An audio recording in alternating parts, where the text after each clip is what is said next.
Good evening, Philippines and the world. Today is Friday, February 21st, 2020. Join us for the next 45 minutes as we deliver today's top stories around the globe. I am William Theo, and here are the headlines. Bureau of Immigration Chief Jaime Morente is not yet entirely off the hook in terms of accountability over the controversial Pastillas bribery scheme. Chinese nationals who illegally enter the country will be sent back to China immediately. The killing of Bureau of Corrections Legal Service Head Frederic Santos may be linked to the Good Conduct Time Allowance fiasco, according to the Metro Manila Police. The number of Filipinos infected with the coronavirus who are on board a Japan cruise ship climbs to 52. The repatriation of Filipino crew members and passengers from the cruise liner happens this weekend. Senators to tackle ABSCBN Corporation franchise on Monday, even as renewal bills are pending in the House of Representatives. The DPWH opens the NLEX Harbor Link Malabon exit to motorists. And OBM artists, PBA legends, UNTV Cup Selection, and volleyball stars will battle it out at the Wish Olympics for charity on Sunday. President Rodrigo Duterte has nothing but good words for immigration head Jaime Morente despite the recent corruption issues hounding the Bureau of Immigration. Meanwhile, Malacanang assures that the Chinese nationals who illegally entered the Philippines with the help of the so-called Pastillas bribery scheme will be sent back to China immediately. Here's Rosalie Cos to tell us why. After relieving immigration officials and personnel in Ninoy Aquino International Airport allegedly involved in the so-called Pastillas scheme, President Rodrigo Duterte vouched for Immigration Chief Jaime Morente. The president says he believes in Morente's integrity. The chief executive made the statement when he led a course graduation ceremony of several police personnel in Davao City on Thursday. The president also warned of filing charges against immigration personnel who participate in the unlawful payout scheme. Kahapon ay terminated all sa kay Morente. Parente si Morente. Mahal ko yan kasi chief of police yan dito, mabait yan. Kung hindi niya kaya, sabi ako. Limitado mo rin kasi na yung lahat sa NAYA. So, kailan mo ng kaso tapos pinalis ko na. But according to the palace, despite the president's vouch for Morente, the BI chief is still not under no obligation in the corruption allegations in the bureau. This is why the recent controversy will be discussed in the president's next cabinet meeting. So I've said, everyone is not off the hook. The confidence is there until contrary statement is made by the president. Meanwhile, basta yung mga illegal, di papabalikin natin sa pinanggalingan nila. Malacanang assures the Philippine government will deport all illegal Chinese workers in the country. Various controversies continue to hound the Philippine offshore gaming operators or POGO industry. POGO workers have been reportedly involved in various crimes and anomalies such as prostitution, kidnapping, tax evasion, and just recently, bribery. Rosalie Cos, UNTV News and Rescue, Malacanang. Meanwhile, police have no CCTV footages to use in the investigation of the shooting of Bureau of Corrections Legal Chief Attorney Frederic Santos. But the Metro Manila Police is looking into GCTA for sale as a motive behind the killing. Leia Ilagan reports why. The NCRPO confirms it has failed to acquire CCTV footage in the area where Bureau of Corrections Legal Chief Attorney Frederic Santos was killed last Wednesday. NCRPO Director Police Major General De Bolsina says the CCTV in the area are not working.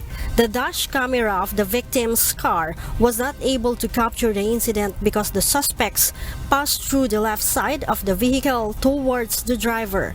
Yung dash cam ng victim ay wala pong footage or actual incident. Hindi siya blanco pero wala siyang nakuha. The shooters approach on the left side of the driver's seat. Kaya hindi siya nahagilap ng dashcam. CINAS adds they have formed a special investigation task group to investigate the killing of the suspended Bucor legal officer. So far, yung pa rin tiningnan nila yung dating kaso nung ni Atty. Santos, yung GCTA. Kasi yun yung latest na case niya at saka yun yung cause kung bakit siya na-suspend. Tapos kung sino yung mga involved doon. No? So we're checking sa angle na yun. Kung sino yung nagbe-benefit sa pagkapatay ni Atty. Santos. CINAS further says the police have recovered 5 slugs and 5 empty shells fired by different .45 caliber pistols found at the crime scene.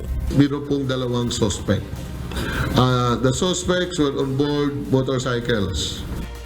The investigators are waiting for the wake to conclude before getting in touch with the victim's family. Santos was suspended by the Office of the Ombudsman in September last year after the Senate hearing on the so-called Good Conduct Time Allowance or GCTA for sale.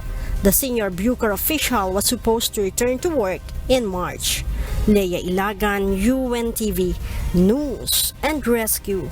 Camp Crame.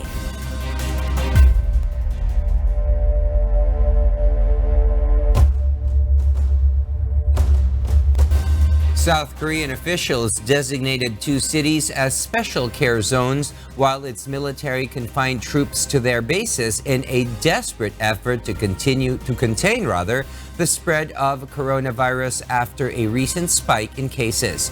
South Korea reported 52 new confirmed cases of the coronavirus, taking the national total to 156. Meanwhile, the World Health Organization says there is no time for complacency as coronavirus cases in China continue to fall. Stephanie C. reports why. South Korea stepped up disinfection of subway stations in Seoul on Friday after a coronavirus patient was reported to have used the train and as dozens of new cases were confirmed in consecutive days. South Korea has stepped up measures to contain the spread of the new coronavirus as confirmed infections rose sharply for a second day. I hope response measures are carried out quickly. In the past, our government was late in responding to some situations, but I hope they show a more reliable side this time. Prime Minister Chung Sai-kyun described the development as an emergency situation. The 2 southern cities of Daegu and Cheongdo have been declared special care zones. The country has also locked down its military after several soldiers tested positive. Authorities confirmed the country's first death from the virus yesterday in the neighboring city Cheongdo. The latest figures from China put the death toll from the disease at 2,236 people and total infections at more than 75,000. The virus has also spread around the globe with more than 1,000 cases and several deaths in the rest of Asia, in Europe, the US, and Africa. A continued decline in the number of new cases of coronavirus infections in China is encouraging, said the World Health Organization, but it is too early to know if this trend will continue.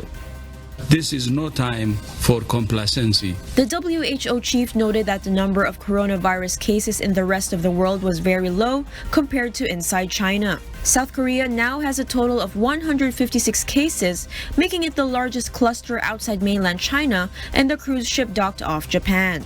So although the number seems quite high, they are mostly linked to known existing outbreaks. So that hasn't changed, and it doesn't signal a particular change in the global epidemiology. The WHO is currently awaiting the results of 2 clinical trials for possible treatments to the virus, which will be ready in 3 weeks. Stephanie C., UNTV News and Rescue. Businesses in Singapore implement their continuity plans as the island city-state records more than 80 confirmed cases of coronavirus disease 2019. But the Singaporean Ministry of Health requires all companies to check the temperature of their employees. Queenie Rivera will tell us why. It is business as usual for private companies amid their implementation of business continuity plans, what with the impacts of COVID-19 on their business operations. The plan includes asking employees to work from home temporarily. Singaporean companies have also taken advantage of the video call conferencing technology for conducting meetings. Some firms have opted to shorten the working hours of their employees to minimize the contact, especially the workers who travel through public transportation. But other companies have been asking their employees to work overtime due to lack of manpower. George Araza is a Filipino in Singapore who works in construction sector. His company has around 100 workers who had arrived from China and are now undergoing a 14-day quarantine period. He says the situation has an effect on employees including him. So ang epekto po namin sa trabaho, kulang po kami ng manpower. Kaya karamihan nag-extend po yung staff na nagtatrabaho, tapos may pasok na po kami ng Sabado, yun po, lack of manpower. Jody Tarigados, on the other hand, works in the financial industry. His company has divided the operation of its employees. Some work from home, others work in a remote area, while most perform their jobs in their office building. Same timing pa rin naman, although yung difficulties, yun nga, hiwa-hiwalay. So, yun nga, yung communications and yung technology to work remote ay inactivate. Even the education sector in Singapore is also affected by the coronavirus disease. The Ministry of Education in Singapore has enforced the use of e-learning. The National University of Singapore has shifted classes with more than 50 students to online classes. The Ministry of Health, for its part, requires all businesses to conduct temperature checking on their employees 3 times a day. The government has also implemented a monitored stay-at-home policy on all Singaporeans and permanent residents who will arrive from mainland China. As of today, Singapore has recovered 85 confirmed COVID-19 cases. 4 of them are in critical condition, while 37 of the patients have been discharged and fully recovered. Queenie Rivera, UNTV, News and Rescue, Singapore. Not all the Filipinos on the cruise liner docked in Japan may fly back to the Philippines this weekend. When they arrive in the country, they will be subject to another round of quarantine period, also in New Clark City, Tarlac, just like our compatriots repatriated from Wuhan. Aiko Miguel tells us why. The number of Filipinos on board the Diamond Princess cruise ship who have tested positive for the coronavirus disease climbs to 52. This after 8 more of our compatriots were found to have been infected with the virus. Based on the protocol, they will be isolated and treated in health facilities in Japan. This means they won't be joining the repatriations to fly via 2 chartered planes on Sunday. The flight crew and health personnel who will fetch the repatriates will be wearing hazardous materials or hazmat suit, also known as the contamination suit. Inside the airplane, there will be an isolation area. This is where a repatriate who will manifest symptoms of the disease will be isolated in. The DOH did not give further details about the time of the departure from Japan and the flight on Clark Air Base in Pampanga. Once the plane lands, the repatriates will be screened by the Bureau of Quarantine to ascertain they are not manifesting any respiratory infection or illness. All the repatriates with good health condition will be taken to the quarantine facility in New Clark City, Tarlac. The Interagency Task Force has designated a medical team to assist the repatriates from Japan while in quarantine. Ang ginagawa po ng medical teams natin dito po sa quarantine facility natin, they monitor of course. We have telephones, we have text messages, and then when there are really symptoms na kailangan i-manage, pinupuntahan, napupunta sa ating mga designated areas yung itong ating mga persons under quarantine. The DOH assures there is enough space for the almost 500 repatriates in 2 buildings in the Athletes Village. And tomorrow, February 22, the repatriates from Wuhan City, China will complete their 14-day quarantine. A send-off ceremony will be held for the 30 Filipinos repatriated from the epicenter of the coronavirus outbreak. The World Health Organization advises them to seek medical attention right away if they experience any symptom or illness after being sent home. Aiko Miguel, UNTV News and Rescue, Manila. There has been a change of heart in almost all of the Filipinos on the quarantined cruise liner in Japan who had earlier indicated they prefer to be left in Japan. Dante Amento tells us why. No Filipino crew member or passenger of the Diamond Princess cruise ship wants to stay in Japan where the cruise liner had been quarantined.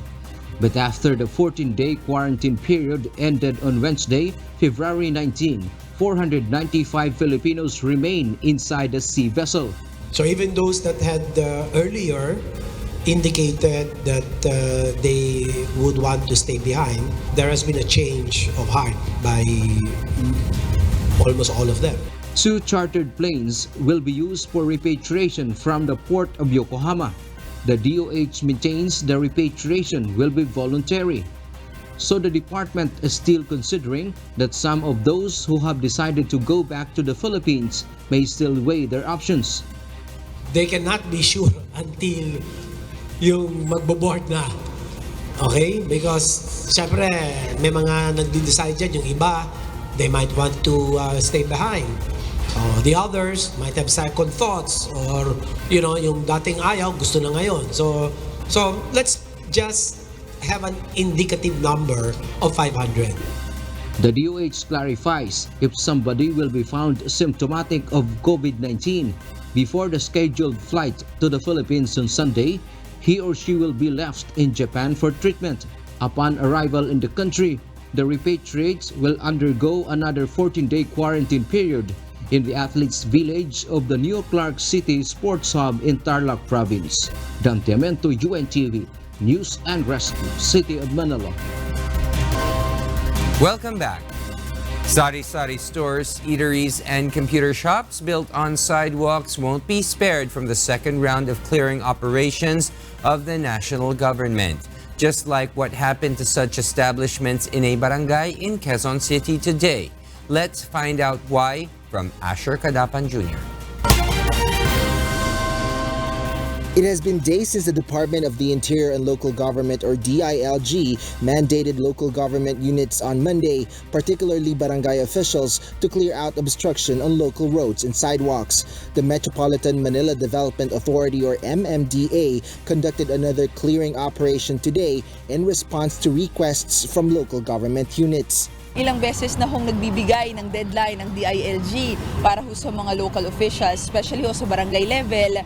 At ang MMDA po, pag kayo ho ay nangangailangan ng resources, lagi ho tayong pwedeng magsagawa ng clearing operations. The team dismantled several concrete structures such as retail stores, eateries, and even a computer shop. Ito pathway. Ito pag-aari ng gobyerno. Tama, nanggaling sa bunganga mo yan. Nagbabayad ba kayo ng buwis dito sa property ng gobyerno? Hindi. Ginawa nyo. Hindi masama maghahanap buhay. Pero ilagay natin sa lugar, sa tama. Yung mali, itama natin.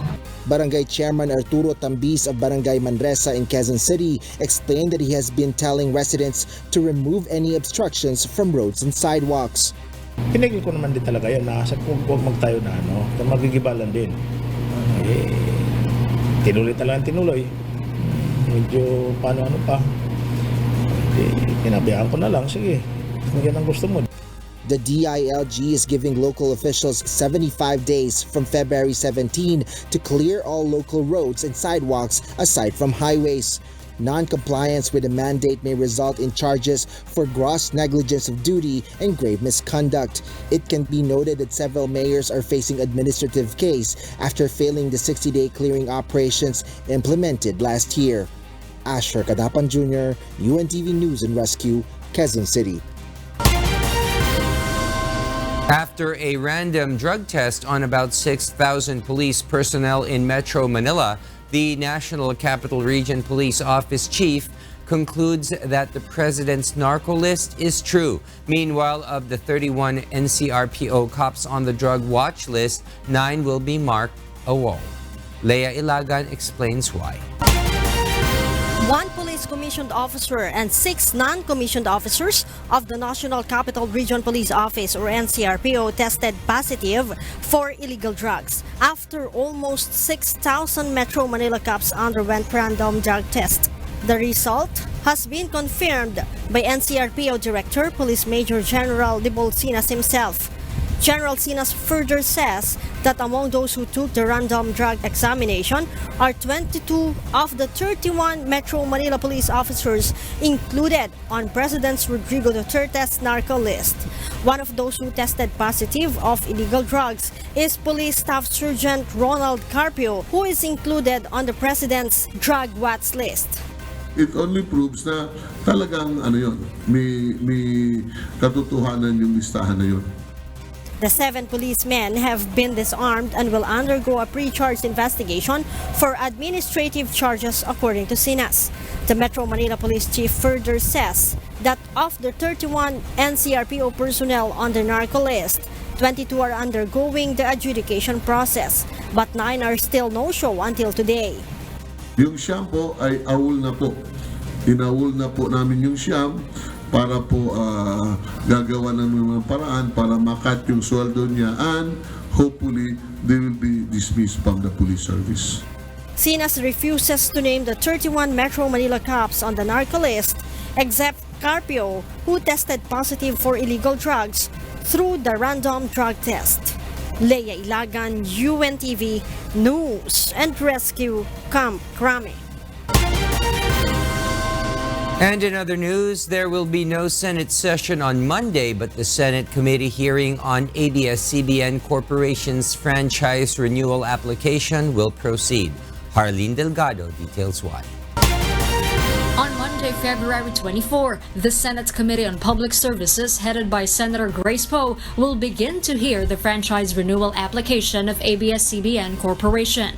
Topics to be discussed include the allegations of franchise violations of the Media and Entertainment Network.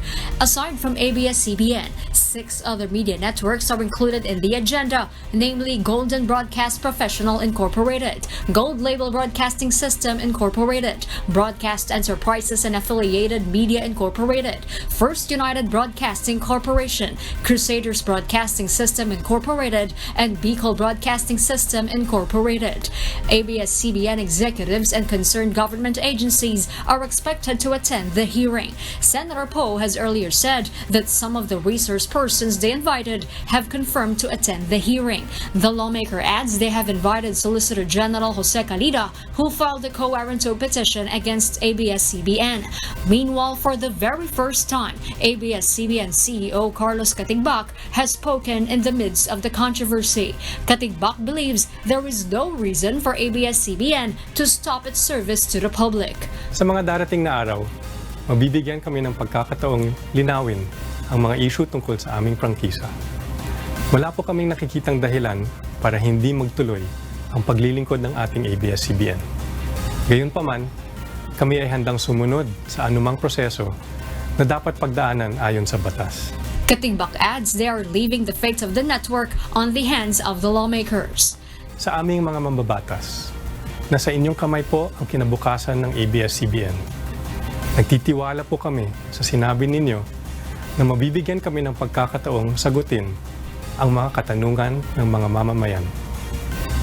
Dinarasal din namin na makita ninyo ang mga kabutihang naidulot ng ABS-CBN sa bawat pamilyang Pilipino.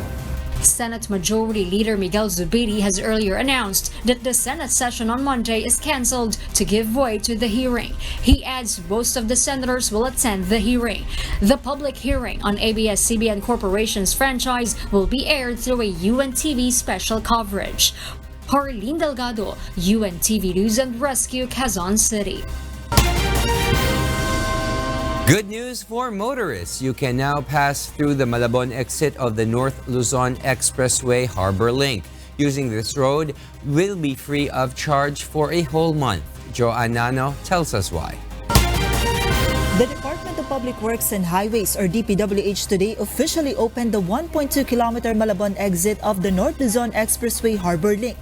The road project is expected to ease local traffic within Caloocan, Malabon, and Navotas cities.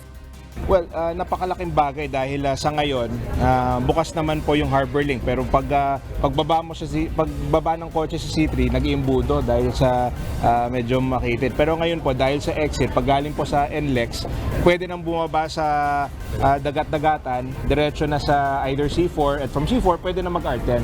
The Malabon exit is also seen to contribute to the promotion of tourism within the Kamanava area. Toll is free for 1 month after today's opening. This is while the Toll Regulatory Board continues to review the amount to be charged on motorists that will use this road. The DPWH targets to finish the entire stretch of NLEX Harbor Link by next month. The NLEX Harbor Link is a road connected to NLEX Segment 10 for faster movement of vehicles coming from Port of Manila going to NLEX and vice versa. According to the DPWH, around 30,000 vehicles daily will benefit once the entire road project is completed. DPWH Secretary Mark Villar also assures the construction of projects under the Build program will not be deferred. This despite the alleged 80 billion peso realigned budget allotted for pet projects of several lawmakers to be deducted from the budget of Build. We are checking the budget kasi syempre we go through, meron naman kaming due diligence sa budget. So you can be rest assured na kami naman ma-maximize talaga namin yung naka-appropriate sa amin sa DPWH. The Department of Budget and Management has yet to release the said fund. The DBM assures, however, it will implement a thorough process before releasing funds for the various districts. Joanaro, UNTV News and Rescue, Caloocan City. The House of Representatives has approved on second reading a House bill that will allow full foreign ownership of power, transport, and communication companies. For a lawmaker, this bill is beneficial in improving the Philippine economy as well as the services that Filipinos deserve. Vincent Arboleda will tell us why.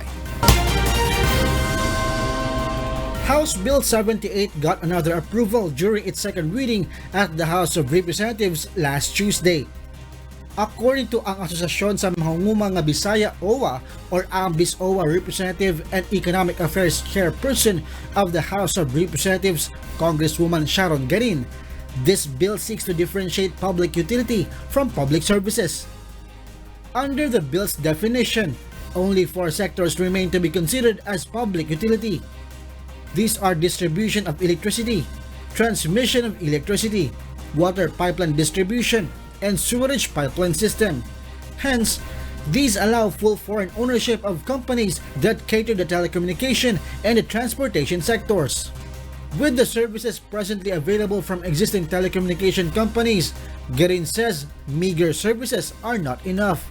The lawmaker says the bill allows foreign direct investment to venture into telecommunications or invest in existing companies that may result in improvement of capabilities and services. Garin adds that the proposal will also create an impact on the transportation sector.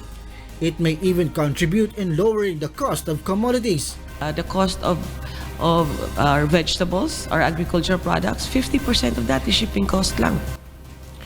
Garin says if foreign investors would enter the transport sector and build more trains, subways, or ports, this will allow more routes and lower transport costs. However, there is fear that the national security could be compromised. But Garin says such concern is valid, but lawmakers have already deliberated on the matter. Meron tayong measure na that would empower the government na if it's recommendation na hindi dapat to because this will endanger our people, then the president or the government can stop the sale or the venture or mga ganon. Garin also clarifies the president's limitations concerning the matter. The president does not directly decide naman kung sino yung papasok. So it is the regulating agency that will determine who can have the authority to operate public utility or public service. Garin adds, authorities of regulating agencies remain and will still be among the requirements for all companies, whether foreign or local. Kung kailangan ng franchise sa LTFRB, kailangan pa yan ng franchise. Kung kailangan pa ng permit sa cab or capping ruta ng mga eroplano, then it still stays. Kung anong requirement dyan, nandiyan pa rin. The legislator also clarifies that broadcast media is not included in the bill, as the media have a separate part in the Constitution and therefore not covered by the bill. The Congresswoman says the terms used were from 2 decades ago, and thus the terms wire and wireless broadcast may refer to telecommunications. If we base it on the history of the Public Service Act, I think we cover siguro yung cell phone service, wire and wireless or internet na rin. Pero I think the terminology is telecommunications na and all that. The Economic Affairs Committee Chair acknowledges the lack of capital to improve sectors like telecommunication and transportation. For her, opening those sectors to foreign direct investments would improve competition, boost economy, and improve public services. If we do not have enough, we cannot just keep on protecting yung mga local investors and have the ordinary Filipino suffer every day traveling to EDSA or in the communications. We have to protect the Filipino. If we believe in the protectionist idea of our Constitution, I think it is more valid to protect them by giving them better basic services. Vincent Arboleda, UNTV News and Rescue, Caloocan City.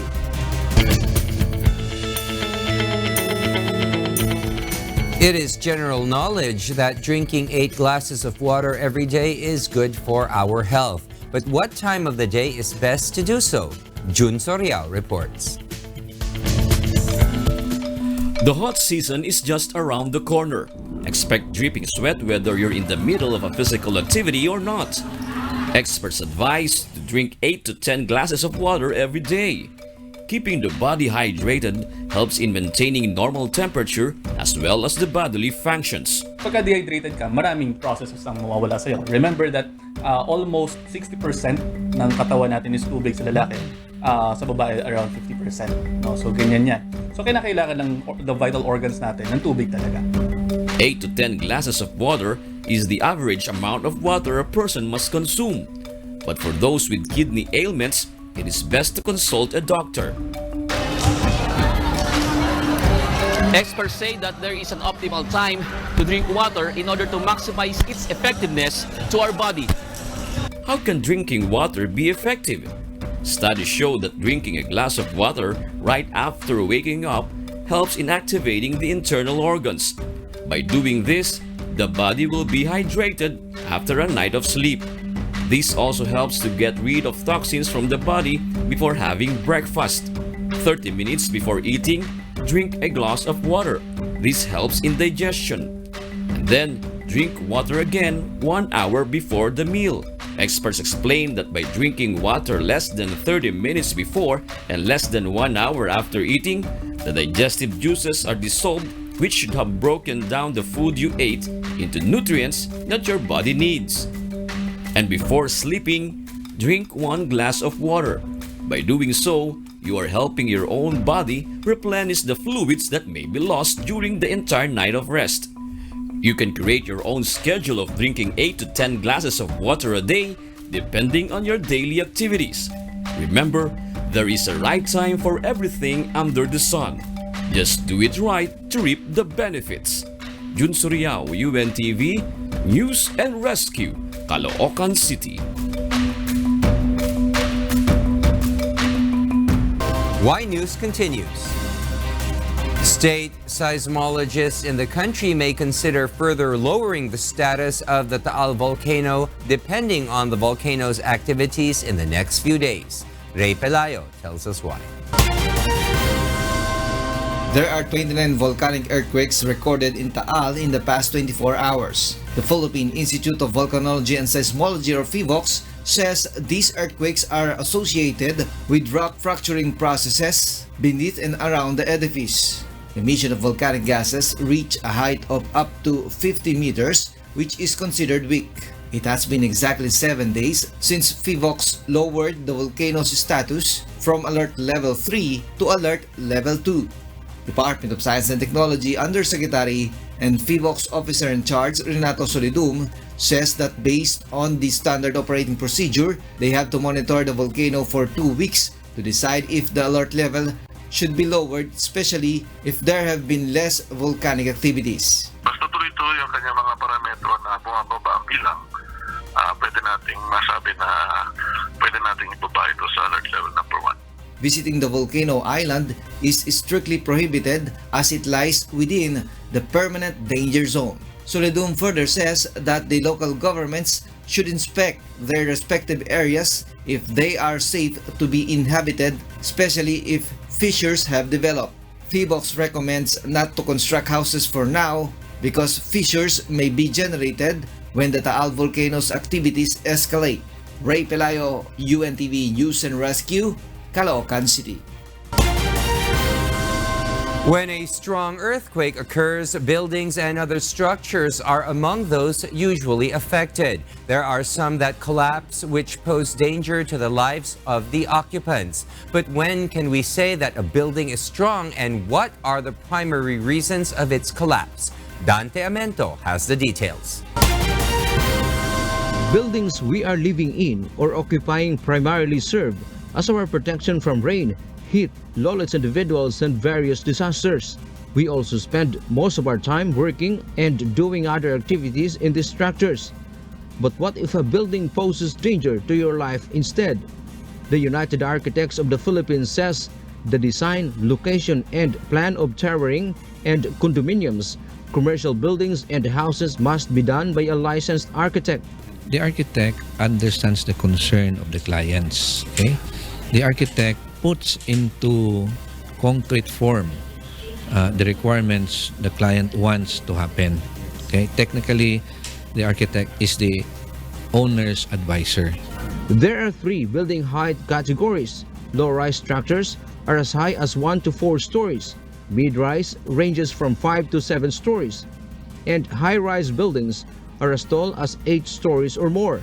Civil or structural engineers say when it comes to the strength of buildings, it is important to consider the materials, particularly steel. They may be reinforcing bars or rebar or quench-tempered steels. Engineers recommend to use rebars because they are a hard type of steel.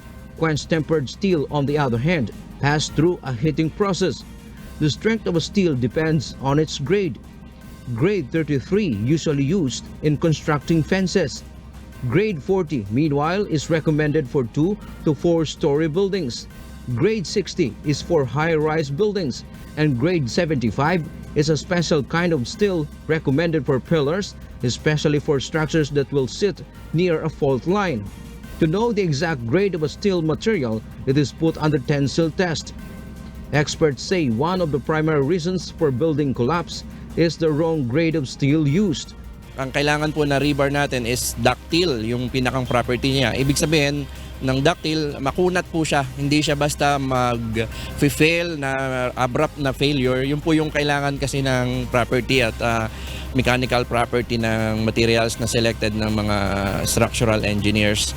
Kailangan po kasi mag-sustain doon sa mga loading. It's either gravity, it's either wind, and most importantly, yung pong earthquake loading natin. Cyclic po kasi yan nauulit. Ibig sabihin, nagkakaroon po ng patig yung bakal. Former Senator Nikki Coseteng has disclosed in an interview in Get It Straight with Daniel Rason that there are substandard steel used in constructing buildings in the Philippines. Kung yung bakal naman ang unang bumigay, hindi kakayanin ng konkreto buhatin yung 50 palapag na yan. Yun lang naman yun eh. Ngayon, yung mga sinasabi nila na sinisiraan natin sila, masama yung sinasabi natin, ididemanda nila ako. Bakit ako ididemanda nila? Hindi naman akong gumagawa ng bakal. If you plan on having your house or concrete structure built and you want to ensure the strength of the building, there are equipment or instruments available like the base isolator, which is placed in the lowest part of the building. It is made of rubber, bearing, and metal, which can help to reduce the impact of an earthquake. Buckling restraint braces, meanwhile, are usually installed to support the strength of the structure. An accelerometer is an instrument used to know the impact of an earthquake or ground shaking on a building. These building parameters are stated in Republic Act 6541 or the National Building Code of the Philippines. Dantiamento, UNTV News and Rescue. Amid the coronavirus disease being battled by various countries, the World Health Organization warns to beware of scammers who contact individuals or homes through email, phone calls, and text messages. This includes fraudulent action called phishing. Nina Armilio tells us why. The World Health Organization has released a warning to the public to beware of criminals pretending to be WHO. According to the Global Health Agency, if a person or organization that appears to be from WHO contacts you, be sure to verify their authenticity before giving any information. The World Health Organization reminds it will never ask you to log in to view safety information, never email attachments you didn't ask for, never ask you to visit a link outside of WHO.int, never charge money to apply for a job, never conduct lotteries, and never ask you to donate. Scammers use email, websites, phone calls, text messages, and even fax messages, according to WHO. Do not give away sensitive information such as your username or password. To verify if communication is legit, contact WHO directly through its website. Nino Armilio, UNTV News and Rescue.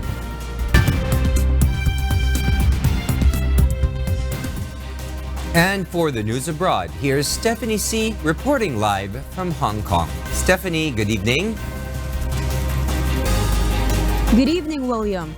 2 people were killed and 11 suffered minor injuries after an Australian interstate train derailed outside Melbourne on Thursday evening.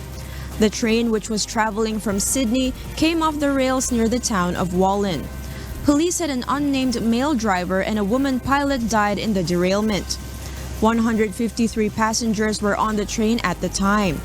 Ambulance Victoria confirmed one of the injured had been flown to a Melbourne hospital and another 4 people had been taken to a second hospital where they were in a stable condition. Britain is to close its borders to unskilled workers and those who can't speak English as part of a fundamental overhaul of immigration laws that will end the era of cheap EU labor in factories, warehouses, hotels, and restaurants. Jovic Bermas details why. Britain will prioritize access for high-skilled workers from around the world in its post-Brexit points-based immigration system, setting out its plans to put an end to a reliance on cheap labor from Europe.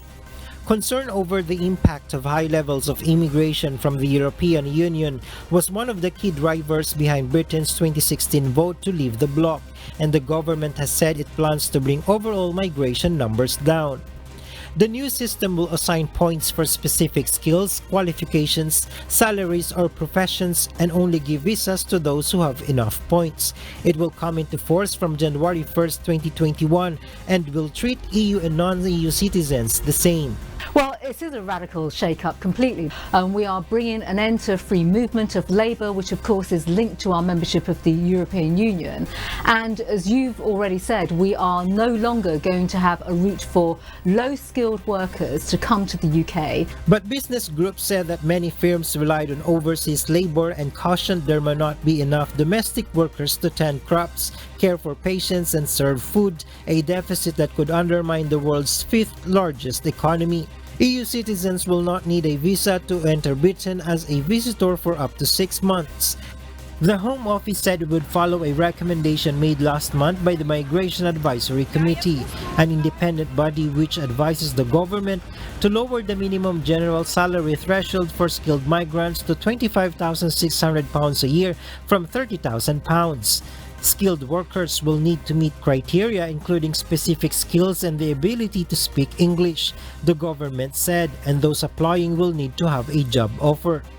There will be no specific entry route for low-skilled workers, something the government hopes will help reduce the number of migrants. The MAC estimated the impact of the government's planned salary and skills thresholds would mean around 70% of European Economic Area citizens who have arrived in Britain since 2004 would not have been eligible for a visa. We want businesses to invest in them, invest in skilling them up, training them, working with the government on our levelling up across across the United Kingdom agenda in terms of more economic growth across the regions, investing in people, but also investing in skills and technology. Students will be covered by the points-based system, the government said, while there will be separate initiatives for scientists, graduates, National Health Service workers, and those in the agricultural sector.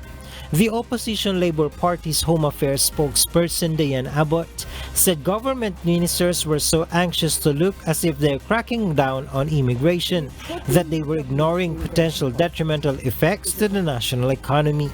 Jovic Burmas, UNTV News and Rescue, London, United Kingdom. A Brazilian senator has been injured after shots were fired at him during a standoff with police.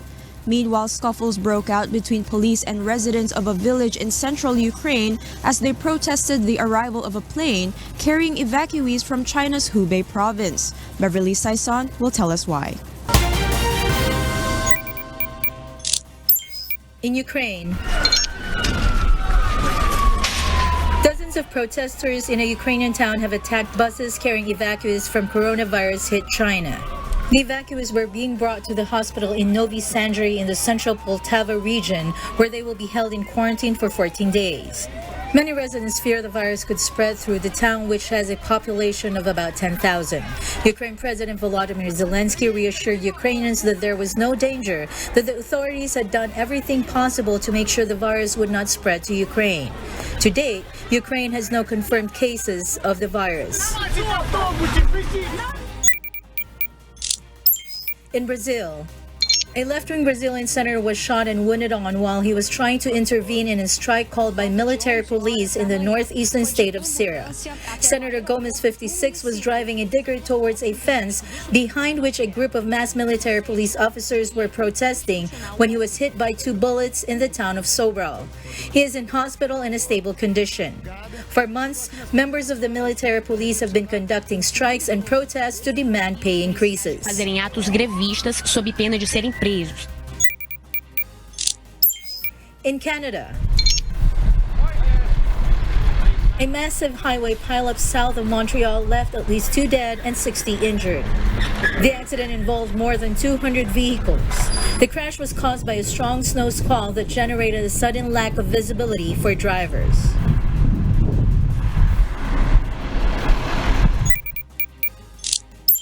And in Spain, an illegal cigarette factory has been uncovered in Spain, where 6 foreign workers were found gasping for air before being rescued. 12 British nationals suspected of running the factory were arrested.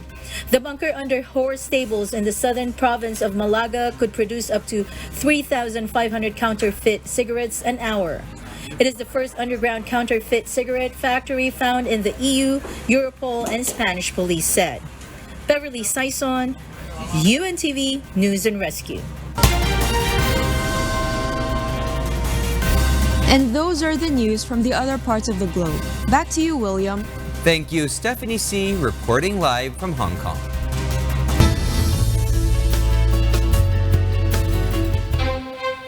There are plenty of coffee shops in the Jordan city of Amman, so what do you do to stand out and attract customers? One local barista has found what works for him: step up and dance. Nina Armilio will tell us why.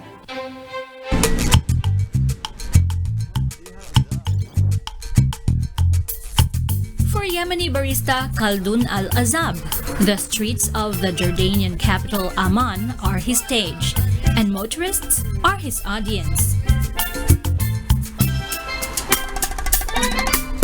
Every morning, dressed in traditional Yemeni attire, Azab stands outside a coffee shop where he works to perform his country's traditional dancing to attract the day's customers.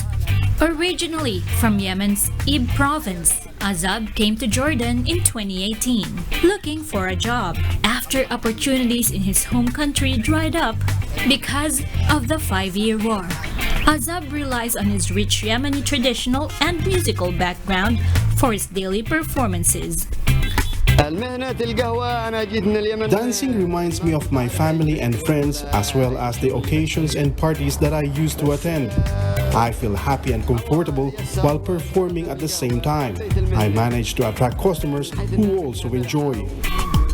But that hasn't been the only benefit, with Azab saying the coffee shop has seen a boost in business since he started his daily dance routines.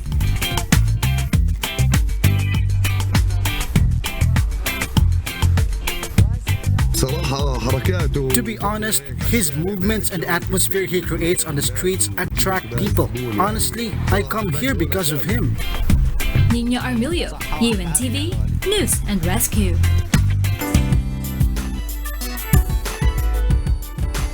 Filipino celebrities, volleyball stars, PBA legends, and a UNTV Cup Selection will gather for an unprecedented charity event on Sunday at the Big Dome. Mirasol Abogadil will tell us why.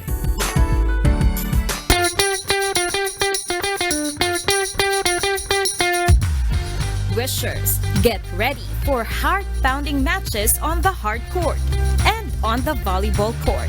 This as the PBA legends and UNTV Cup Selection and Filipino volleyball stars battle against your favorite Pinoy celebrities. Wish 1075 will hold the first ever Wish Olympics, play and perform for charity. The charity event was conceptualized by Mr. Public Service Kuya Daniel Rezon, which he announced during the Wish Music Awards 2020. The sports activity will benefit victims of the Taal volcano eruption in January. Basketball and volleyball games await the Big Dome crowd. Alan the Triggerman Kaidik will lead the PBA Legends team with Johnny the Flying A. Abarrientos, Chris Calagio, JJ Helterbrand, and Willie Miller. The UNTV Cup Selection includes Rod Vasallo of PITC Global Traders, Police Corporal Anton Tolentino, Police Corporal and former Mr. Philippines Mariano Flor Mata Jr., Julius Kasaysayan of Agriculture Food Masters, and Carlo Gonzalez of GSIS Furies. They will face team celebrities composed of Mark Heras, R&B King JR, Raver Cruz, EJ Falcon, Young JV, Jordan Herrera, Adrian Alandi, James Blanco, Gerard Acau, and Axel Torres. And in the volleyball event, Gretchen Ho, Aya Fernandez, and Cathy Bersola will lead the black team. They will battle it out with Team Orange, led by Claudia Barreto, Gwen Zamora, Cassie De Silva, and Ana Gopico. Aside from exhibition games, Wishers will also witness special performances from Asia's Phoenix Morissette, OPM Royalty Imago, fast-rising pop band The Ones, and up-and-coming OPM artists Clara Benin and Jada. BMPI talents Rhea Pasco and the Wishfuls will also be there to sing their hearts out. Wish Olympics will be held at the Big Dome this Sunday, February 23 at 5 in the afternoon. Mirasol Abogadil, UNTV News and Rescue. And those are the reasons behind the news. And before we close, we will recap with today's significant soundbites. I am William Theo. Because we need to know, we will always ask why. Good evening.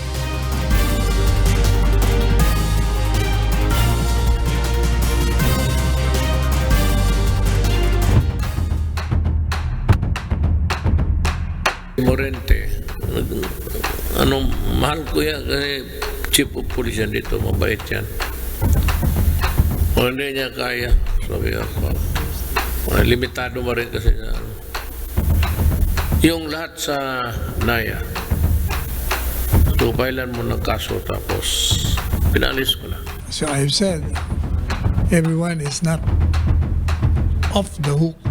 The confidence is there until contrary statement is made by the President. So far, yung pa rin tinignan nila yung dating kaso nung ni Atty. Santos, yung GCTA.